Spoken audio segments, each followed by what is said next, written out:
Assalamualaikum warahmatullahi wabarakatuh. Bismillahirrahmanirrahim. Wassalatu wassalamu ala Rasulillah wa ala alihi wa ashabihi wa mawalah. Amma ba'd. Ma syaa Allah kan wa ma lam yasha lam yakun. La haula wa la quwwata illa billah. Masyaallah muslimin rahimakumullah. Segala puja dan puji hanya hak bagi Allah. Kita senantiasa memuja dan memujinya, sebab nikmat Allah bukan hitungan tahun, bukan bilangan bulan, bukan minggu, bukan hari, jam. Bahkan nikmat Allah sesungguhnya tiap detik. Tiap detik kita hidup ini dengan nikmat Allah subhanahu wa ta'ala. Salawat dan salam semoga senantiasa Allah karuniakan kepada kekasihnya, manusia terbaik yang pernah ada, suri teladan bagi kita, yakni Rasulullah Muhammad sallallahu alaihi wasallam. Saudaraku yang mulia, antara dunia dan akhirat.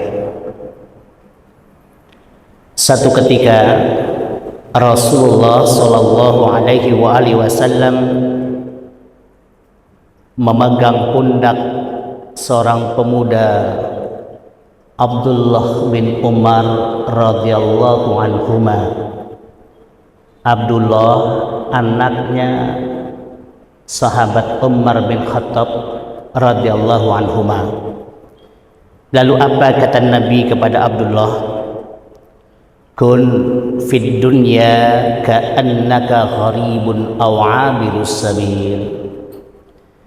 Jadilah engkau hidup di dunia bagaikan orang asing atau perantau. Kita maklum saudaraku, orang asing itu tidak hidup merasa di negeri sendiri, merasa di kampung sendiri. Dia datang dari jauh ke negeri kita. Dia mengerti bahwa dia bukanlah sang penguasa. Dia hanya numpang hidup sebentar. Kalau punya rumah, rumah ngontrak. Kalau punya mobil, mobil sewa. Kalau punya teman yang dicintai, disayangi, ngerasa sebentar saja. Itu orang asing. Maka dinasehatilah Abdullah oleh Nabi sallallahu alaihi wasallam agar hidup di dunia ini bagaikan orang asing. Dia tidak merasa memiliki sepenuhnya, tapi dia hanya merasa dititipi. Dia paham kalau merasa dititipi berarti ada sang pemilik sejati. A'udzubillahi minasyaitonirrajim. Bismillahirrahmanirrahim. Walillahi mulkus samawati wal ardi wallahu ala kulli syai'in qadir. Surat Ali Imran ayat 189. Dan milik Allah lah apa yang ada di langit dan apa yang ada di bumi. Allah berkuasa atas segala sesuatu. Saudaraku yang dimuliakan Allah, kalau langit bumi beserta isinya termasuk kita Allah yang memiliki, lalu kita dititipi, kita sadar bahwa hidup di dunia tidak sesuka hati, tidak semau diri sendiri, mesti sesuai dengan maunya Allah subhanahu wa ta'ala.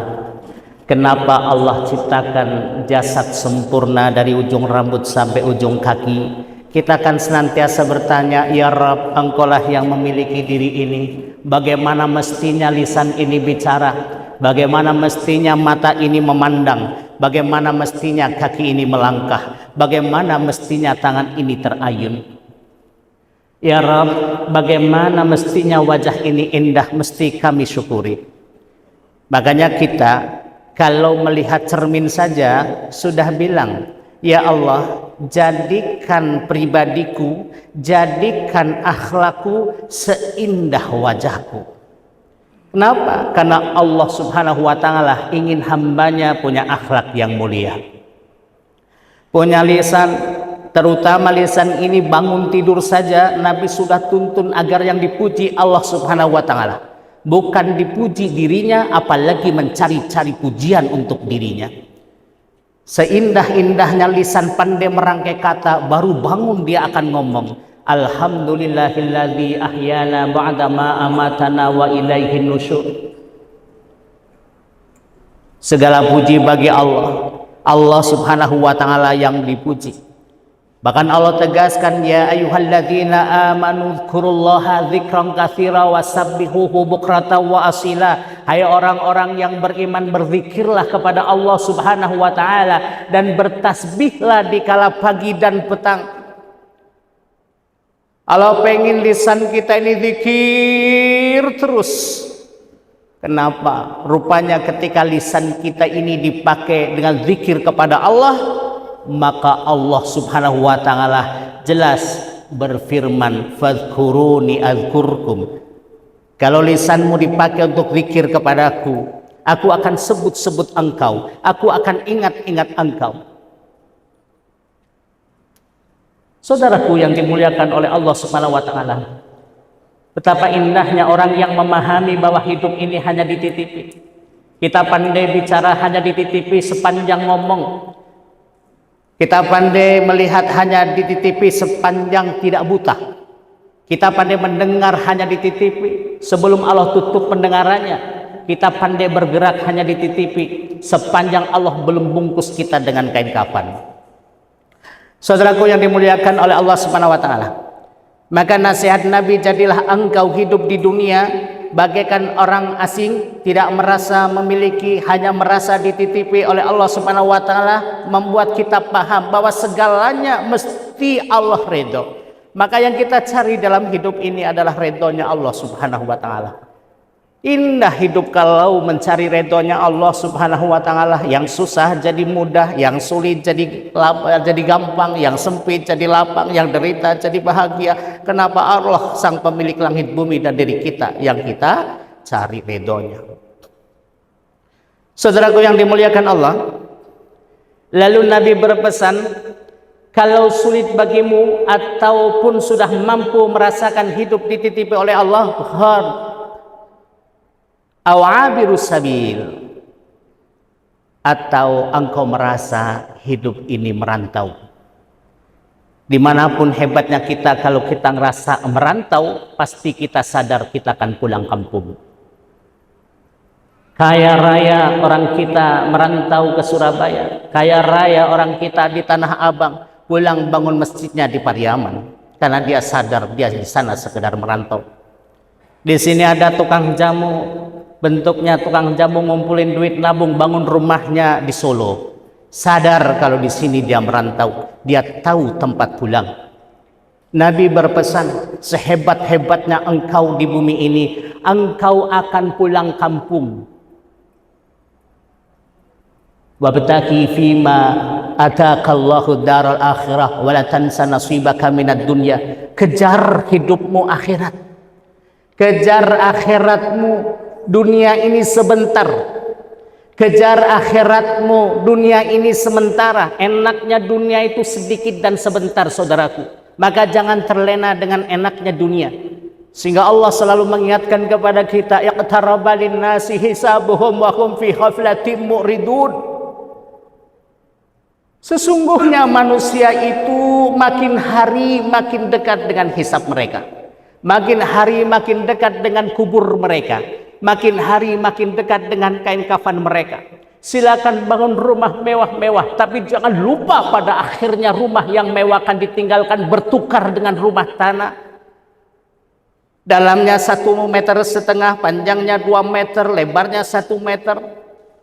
Lalu di dalamnya dilobang lagi, lobangnya sempit pula, namanya liang lahat. Jangan lupa, kau tak ingin rumah ngontrak, punya mau rumah sendiri, beli tanah, bangun rumah, silakan.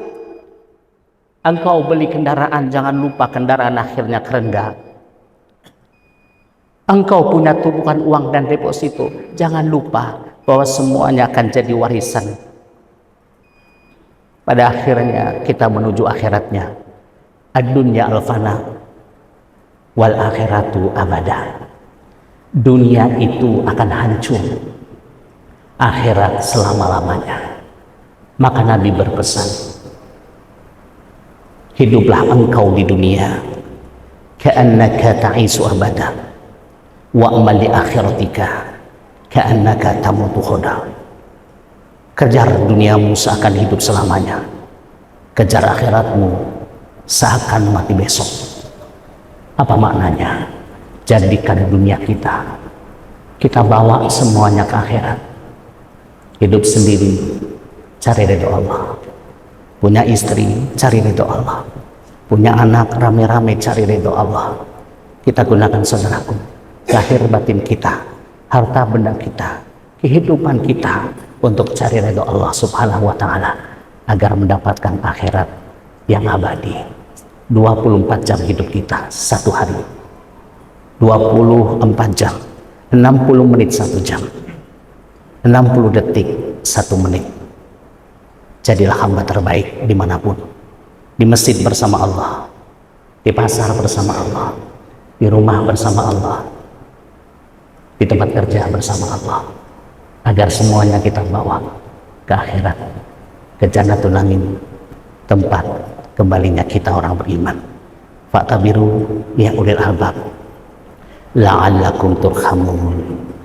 Antara dunia dan akhirat, jadikan dunia untuk akhirat kita. Assalamualaikum warahmatullahi wabarakatuh.